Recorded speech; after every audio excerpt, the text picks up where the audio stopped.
लेकिन सबसे बड़ा सवाल यह है, जब मिसाइलों से पहले फोन कॉल चलने लगे और युद्ध से पहले भारत को सबसे पहला संदेश जाए, तो क्या यह जंग की शुरुआत है या किसी बड़े खेल का संकेत? 2026 की शुरुआत भी कुछ ऐसी ही होने जा रही है। तेहरान की सड़कों पर अभी लोग चल रहे थे, खाड़ी देशों के आसमान में अभी सायरन नहीं गूंजे थे और मिसाइलें अभी लॉन्च पैड से बाहर नहीं निकली थी। लेकिन दुनिया की सबसे शांत इमारतों में से एक, भारत का साउथ ब्लॉक, उस रात जाग चुका था। रात 2:17 नई दिल्ली सो रही थी, लेकिन विदेश मंत्री डॉ जयशंकर का फोन अचानक वाइब्रेट करने लगा। स्क्रीन पर नाम चमका, Marco Rubio, US secretary of state. यह कोई आम कॉल नहीं थी, क्योंकि जब दुनिया युद्ध के मुहाने पर खड़ी हो तो महाशक्तियां हेलो हाउ आर यू नहीं बोलती, वे सिर्फ संकेत देती हैं और वही संकेत इतिहास बदल देता है। सरकारी बयान आया, भारत और अमेरिका के बीच ट्रेड डील और इकोनॉमिक टाई पर बातचीत हुई। लेकिन अगर आप जियोपॉलिटिक्स की एपीसीडी भी जानते हैं तो आपको पता है, जब भी 52 बम वर्षक रनवे पर खड़े हों, जब एयरक्राफ्ट कैरियर समंदर में आगे बढ़ रहे हों और जब सैटेलाइट तस्वीरें बदलने लगे, तब कोई व्यापार की बात नहीं करता। यह कॉल एक वार्निंग कॉल थी। अमेरिका का पैटर्न जो दुनिया जानती है, इतिहास उठाकर देखिए, इराक से पहले, अफगानिस्तान से पहले, लीबिया से पहले, अमेरिका ने हमेशा अपने भरोसेमंद साझेदारों को पहले लाइन में लिया है और 2026 में उस भरोसेमंद देश का नाम है भारत। क्यों? क्योंकि पूरी दुनिया में अगर कोई एक देश है जिसकी बात ईरान आज भी सुन सकता है तो वो भारत है। अमेरिका का स्ट्रेटेजिक पार्टनर, ईरान का पुराना दोस्त, रूस का भरोसेमंद और ग्लोबल साउथ की आवाज है भारत। मार्को रूबियो का फोन इस बात का सीधा संकेत था कि ट्रंप प्रशासन ने मन बना लिया है। व्हाइट हाउस में डोनाल्ड ट्रंप की वापसी के साथ ही यह तय माना जा रहा था कि ईरान के साथ अब नरमी नहीं चलेगी। 2025 खत्म होते होते डील, बातचीत, कूटनीति सब पीछे छूट चुकी थी और जनवरी 2026 आते आते हालात उस मोड़ पर पहुंच गए जहां सिर्फ दो विकल्प बचे थे, सरेंडर, तबाही। रूबियो का फोन शायद यही कह रहा था, हम एक्शन लेने वाले, आप अपने लोगों को निकाल लीजिए और अगर हो सके तेहरान को समझा दीजिए। तभी हुआ वो जिसकी किसी को उम्मीद नहीं थी। अचानक मिडिल ईस्ट की सैटेलाइट तस्वीरें बदलने लगी हैं। कतर स्थित अल युडेद एयरबेस, जहां से पूरा मिडिल ईस्ट ऑपरेट होता है, drone control, air strike, CENTCOM का दिल, और अचानक वहां से अमेरिकी सैनिक हटने लगे। क्या अमेरिका डर गया? नहीं, यह डर नहीं था, यह थी प्री वॉर स्ट्रैटेजी। इसे कहा जाता है क्लियरिंग द बैटलफील्ड, यानी अखाड़ा पहले खाली करो ताकि बिना नुकसान पहला वॉर किया जा सके। अमेरिका जानता था जैसे ही ईरान पर हमला होगा, ईरान पलटवार करेगा और उसकी पहली रेंज में आएगा कतर का यही बेस। इसलिए अमेरिका ने अपने सैनिकों को हटा लिया। साफ संदेश, अब बटन दब सकता है। तेहरान में बजा अलार्म।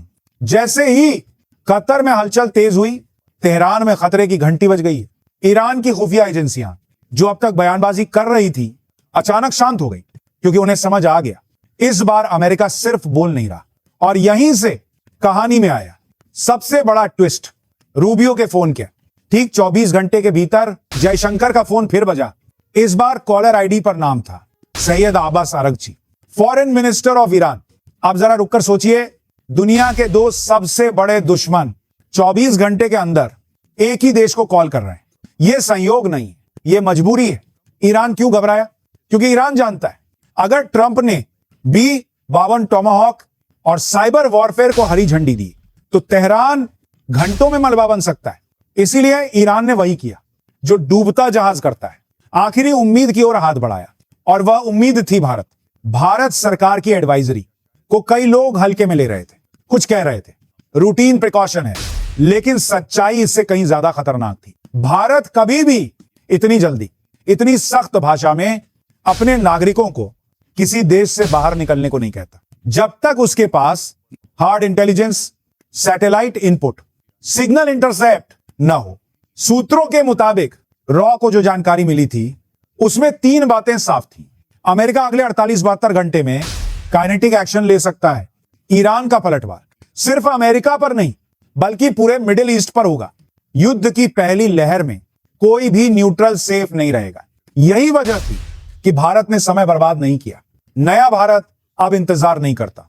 यूक्रेन युद्ध से भारत ने एक सबक सीखा था, वहां हजारों भारतीय आखिरी वक्त तक फांसे रहे। इस बार भारत ने तय कर लिया था, जान बचाना पहले है, बयान बाद में। इसलिए रॉ और आईएएफ तीनों को हाई अलर्ट पर डाल दिया गया। एयरलिफ्ट प्लान सीक्रेट चैनल से एक्टिव हुए, लेकिन यह सब दुनिया को दिखाने के लिए नहीं था। यह सब इसलिए था क्योंकि भारत जान चुका था अब बात बहुत आगे जा चुकी है। ईरान की मानसिक स्थिति अब या कभी नहीं। अब जरा ईरान के दिमाग में झांकिए। एक तरफ अमेरिका के बॉम्बर, इजराइल का बैकडोर सपोर्ट, खाड़ी देशों की चुप्पी, दूसरी तरफ कमजोर अर्थव्यवस्था, आंतरिक असंतोष, प्रतिबंधों की मार।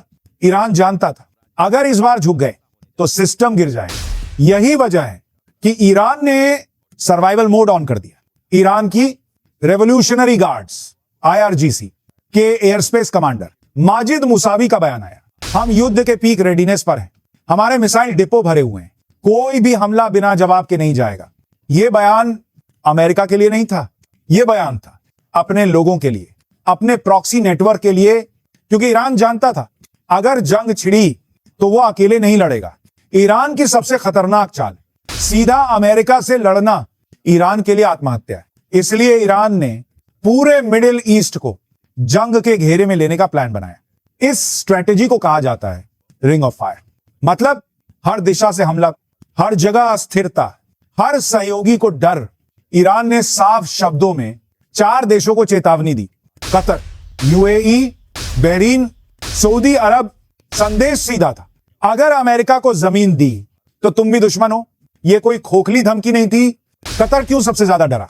क्योंकि कतर में अल उडेद एयरबेस, अमेरिकी सैनिक, drone control, air command. Iran जानता था अगर अमेरिका हमला करेगा तो यहीं से करेगा। इसीलिए कतर सरकार ने अंदर ही अंदर अमेरिका से दूरी बनानी शुरू कर दी। कोई खुला बयान नहीं, लेकिन गतिविधियां सीमित कर दी गई। सऊदी की बेचैनी। सऊदी अरब ईरान का पुराना दुश्मन है, लेकिन इस बार सऊदी भी नहीं चाहता था हमारी जमीन युद्ध का मैदान बने। तेल के कुएं ईरान की मिसाइल रेंज में। एक मिसाइल और पूरी ग्लोबल इकोनॉमी हिल सकती है। ईरान की असली ताकत उसकी मिसाइलें नहीं है, उसकी असली ताकत है प्रॉक्सी नेटवर्क, यमन के हूथी, लेबनान का हिजबुल्लाह, इराक और सीरिया के मिलिशिया। जैसे ही तनाव बढ़ा, रेड सी में हमले, इजराइल बॉर्डर पर हलचल, ड्रोन मूवमेंट, सब तेज हो गया। यानी अगर अमेरिका ईरान पर हमला करेगा तो जवाब सिर्फ ईरान से नहीं आएगा। पूरी दुनिया क्यों कांप रही है? क्योंकि यह युद्ध सिर्फ अमेरिका ईरान नहीं, सिर्फ मिडिल ईस्ट नहीं, यह युद्ध बन सकता है। तेल संकट, वैश्विक मंदी, शिपिंग ठप, ऊर्जा युद्ध, और इसका असर सीधे भारत पर भी पड़ेगा। भारत की चुप चाल, इन सबके बीच भारत चुप था। कोई बयान नहीं, कोई उकसावा नहीं, लेकिन backdoor diplomacy, secret channel, multiple phone calls, सब एक्टिव थे। भारत जानता था एक गलत शब्द आग में घी बन सकता है। इसलिए भारत बोल नहीं रहा था, पर खेल में पूरी तरह मौजूद था। अगले 24 घंटे क्यों निर्णायक हैं? क्योंकि अमेरिकी बेस खाली, ईरानी मिसाइल अलर्ट, खाड़ी देशों में डर, भारतीय नागरिक निकासी, ये सब प्री वॉर इंडिकेटर्स। इतिहास में हर बड़े युद्ध से पहले यही लक्षण दिखे हैं। अंतिम 24 घंटे की शुरुआत वॉशिंगटन डीसी, व्हाइट हाउस का सिचुएशन रूम, रात के 3 बज रहे थे। दीवारों पर लाइव सैटेलाइट फीड चल रही थी। ईरान के मिसाइल बेस, खाड़ी में अमेरिकी कैरियर, रेड सी में ड्रोन मूवमेंट। हर स्क्रीन पर सिर्फ एक रंग ज्यादा था, लाल। राष्ट्रपति डोनाल्ड ट्रंप टेबल के सिरे पर बैठे थे, चेहरे पर वही पुरानी सख्ती जिसने दुनिया को पहले भी हिला दिया था। ट्रंप का सवाल, आर वी रेडी? ट्रंप ने सिर्फ एक सवाल पूछा, are we ready to finish this? Pentagon की तरफ से जवाब आया, एयरक्राफ्ट कैरियर पोजीशन में, B-52 बॉम्बर तैयार, साइबर यूनिट एक्टिव, सहयोगी देशों को अलर्ट। मतलब साफ था अमेरिका तैयार है। लेकिन तभी एक नाम फिर सामने आया, इंडिया।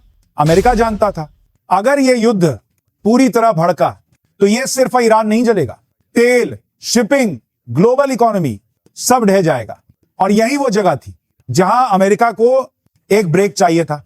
सूत्रों के मुताबिक अंतिम 24 घंटे में भारत और अमेरिका के बीच कई बैकडोर कॉल्स हुई। सीधा संदेश था, अगर कोई रास्ता है तो अभी बताइए। भारत की सबसे बड़ी परीक्षा नई दिल्ली, साउथ ब्लॉक। जयशंकर लगातार मीटिंग्स में थे। रॉ, मिया, पीएमओ सब एक ही सवाल पर अटके थे, क्या भारत बीच में कूदे या न्यूट्रल रहे। यह कोई सामान्य फैसला नहीं था, क्योंकि अगर भारत खुलकर बोला अमेरिका नाराज है, अगर चुप रहा युद्ध भड़का, अगर गलत कदम इतिहास दोष देगा। यही वो पल था जहां भारत की स्ट्रेटेजिक ऑटोनॉमी की असली परीक्षा थी। तेहरान आखिरी तैयारी। उधर तेहरान में हालात और ज्यादा खतरनाक हो चुके थे।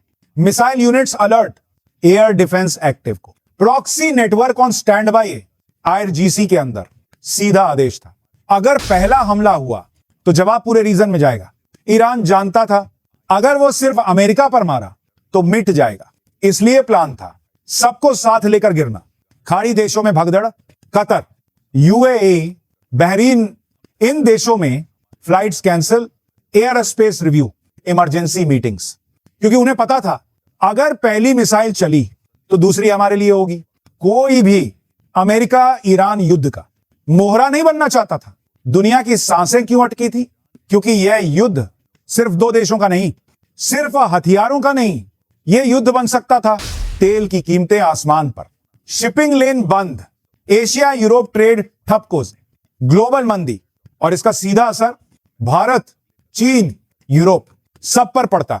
अब कहानी का सबसे अहम पल, सूत्र बताते हैं कि भारत ने एक ऐसा संदेश दोनों पक्षों तक पहुंचाया जिसने खेल पलट दिया। भारत का संदेश था अगर पहला हमला हुआ तो यह युद्ध नहीं रुकेगा, यह नियंत्रण से बाहर जाएगा, और इसका दोष किसी एक पर नहीं रहेगा। भारत ने ना अमेरिका का पक्ष लिया, न ईरान का, भारत ने लिया मानवता का पक्ष, स्थिरता का पक्ष। उधर तेहरान में भी गणना बदल चुकी थी। ईरान समझ गया अगर भारत भी पूरी तरह हाथ खींच ले तो वह पूरी तरह अकेला पड़ जाएगा। रूस और चीन सीधे युद्ध में नहीं कूदेंगे, और भारत एकमात्र ऐसा देश था जो अभी भी बात कर रहा था अंतिम घंटे में launch order hold, base high alert पर। कोई ऑफिशियल ऐलान नहीं है, यह युद्ध का अंत नहीं था, यह था पॉज बटन, यानी लड़ाई टली है, खत्म नहीं हुई। भारत ने क्या हासिल किया? भारत ने अपने नागरिक सुरक्षित निकाले, युद्ध को तत्काल भड़कने से रोका, अपनी स्वतंत्र नीति साबित की, ग्लोबल स्टेज पर भरोसा जीता। यह वही भारत है जो कभी गुटनिरपेक्ष कहलाता था, आज वही भारत पावर बैलेंसर बन चुका है। आगे क्या? अब तीन संभावनाएं हैं, सीमित स्ट्राइक, कूटनीतिक डील, या फिर भविष्य में और बड़ा टकराव। लेकिन एक बात तय है, भारत अब दर्शक नहीं है।